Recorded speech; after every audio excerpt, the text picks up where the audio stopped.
Bem-vindos a mais uma Consciência Mágica.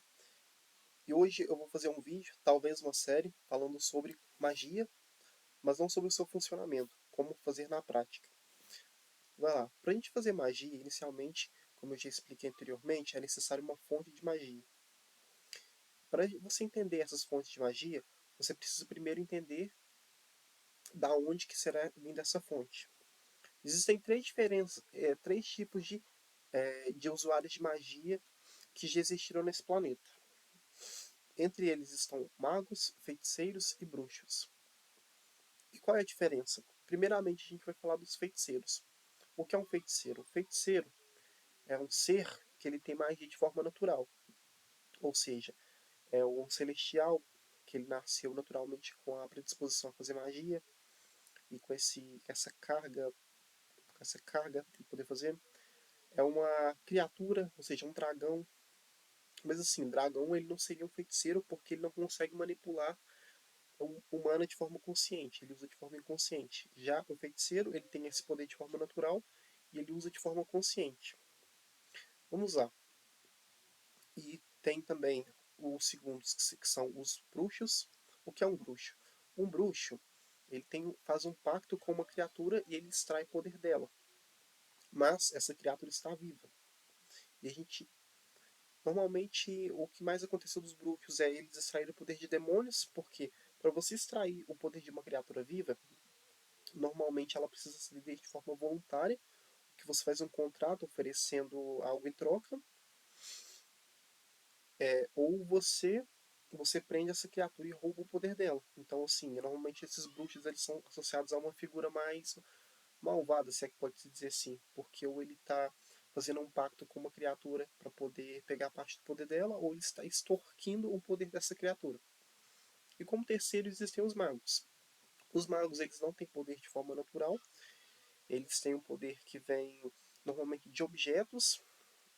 Esses objetos eles podem ser de criaturas vivas, exemplo, extrair o poder de uma fênix, extrair o poder de um dragão, mas a grande diferença está que um mago ele não extrairia o poder de um objeto ou de um ser vivo, ele extrairia de algo que foi extraído talvez do objeto, mas não necessariamente do poder vivo. Por que eu quero dizer isso?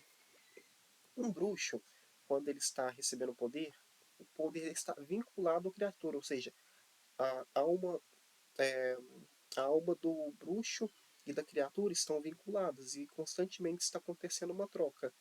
Já com o mago é diferente. Se um mago, exemplo, vamos dar um exemplo de forma clara. Em Avalon é muito comum que em Avalon são magos, para ficar claro.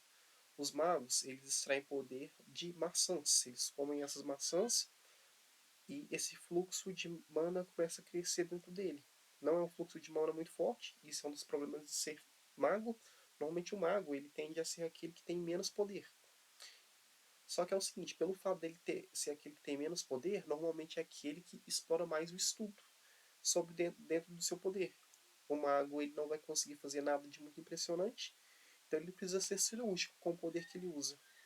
Isso fez com que os magos, a população de Avalon, para ser mais específico, evoluísse como uma população que muito estudiosa, ou seja, explorasse a magia da forma mais eficiente possível. Mas vai lá, voltando para os bruxos. Para você, os bruxos eles têm essa ligação. Os bruxos eles têm essa ligação com alguma criatura. Normalmente esse poder é mais forte que os que os magos, que o poder dos magos. Mas isso vem com uma troca. Igual eu expliquei anteriormente. A forma mais comum seria fazer um pacto com alguma criatura. E isso normalmente confere que você tenha que cumprir certas condições. Por que isso acontece? Quando uma criatura cede parte do poder dela, ela está tomando, de certa forma, controle de você, pois ela pode cessar a qualquer momento esse poder, se ela está dando de forma voluntária, ou isso faz com que ela impõe certas condições.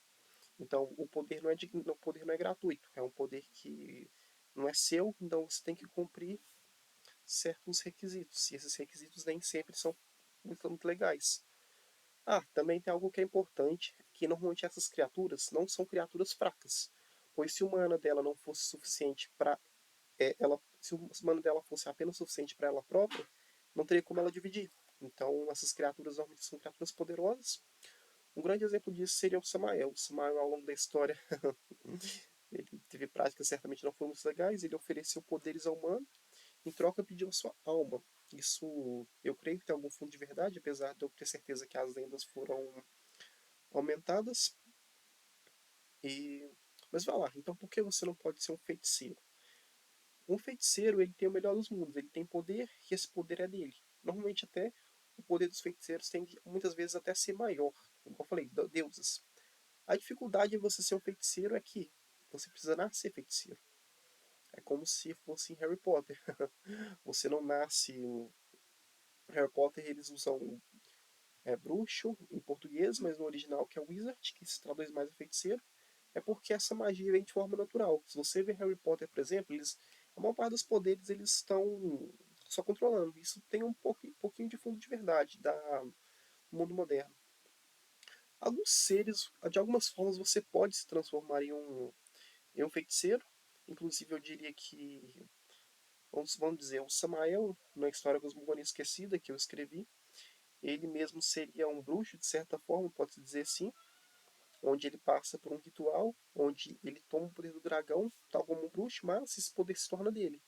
Então, assim, a ideia de você se tornar um feiticeiro não é exatamente impossível, mas é bem provável. Existem meios, não sei, talvez você cair, cair dentro de uma seiva de uma árvore poderosa, Yggdrasil, e conseguir fazer com que esse poder seja produzido dentro de você. Mas é isso. Ser um feiticeiro é basicamente que o poder seja, que o mana ele seja oriundo do seu próprio corpo. É, e claro, para ser mago, bruxo ou feiticeiro, é delimitado que você tenha que estar controlando esse poder de forma consciente. Exemplo, um vampiro, que sim, eles são reais. Vampiros eles surgiram de Strigoi e eles tomaram esse poder para eles próprios. Mas esse poder é sustentado à base de sangue de criaturas vivas. Então, de certa forma, eles têm características. Não é igual eu falei, as três definições elas não são exatamente fechadas. Por exemplo, se você pega um vampiro, ele tem esse poder de forma natural, mas para manter ele precisa ele precisa sugar o sangue de outras criaturas. Já um lobisomem, ele tem esse poder de forma natural, normalmente é aflorado pela lua cheia, e, mas ele não tem controle sobre esse poder, é um poder mais feral.